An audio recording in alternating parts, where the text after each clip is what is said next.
Hey guys, how's it going? Hope things are great with you. I'm going to talk to you about unhealthy attachments. What is it, and how you can find in your charts. An unhealthy attachment is when someone is dependable, normally within the family. So it can be husband, wife, children and parents, siblings, and all that. It's usually within the context of the family. So an unhealthy attachment is governs or rather it controls two things, right? One is validation, second thing is transactional love. A validation means whatever they do in a daily basis and one-sidedly is to ask for an opinion or suggestion or advice from the other person, and it's usually one-sided. Like, for example, how do I look today? Or I'm thinking of doing that. What are your thoughts about it?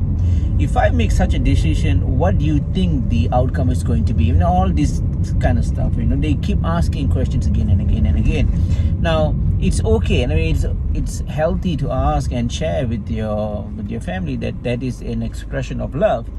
But if it happens on a daily basis, every time, and one-sided, they're not concerned about what you think. They're only talking about what they want and what you think based on what they want, and that is an unhealthy attachment, for one thing. The second thing is transactional love.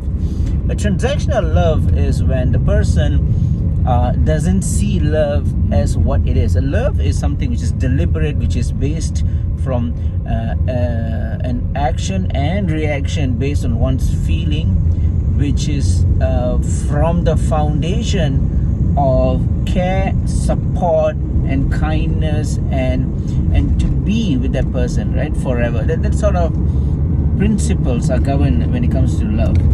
We do not look for reciprocity. You do something, then I do in return. There's no such thing, right? Now, some people do, right, unfortunately, and that is one part of unhealthy attachment. They want transactions in love. And this will lead into problems, obviously, because it's one-sided. Eventually, the other side, the partner or the sibling or the parent or the child, would become fed up.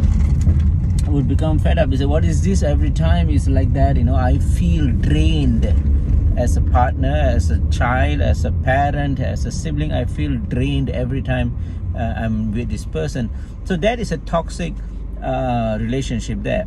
So how do you know if you have that? There's three things. One is Moon and Mars together. That's the first thing, right?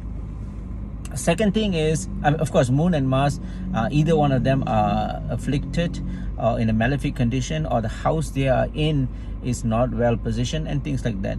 So many things to look at. The second thing, if you have a debilitated Mars, just one thing, that's it. If you have a Mars debilitated, then you are a dependable person, or you have problems when it comes to dependencies. There will not be much of an independence. The third is the third house itself, right? The third house governs your capacity to rule your own self, right? The capacity to fight problems by yourself, standing on your own feet, that kind of stuff, right? And you have problems with the third house, if it's afflicted, then people, I've seen over the past many years, I've seen people having an unhealthy attachment. All right, so I hope this helps, and I'll see you in the next video. Namaste.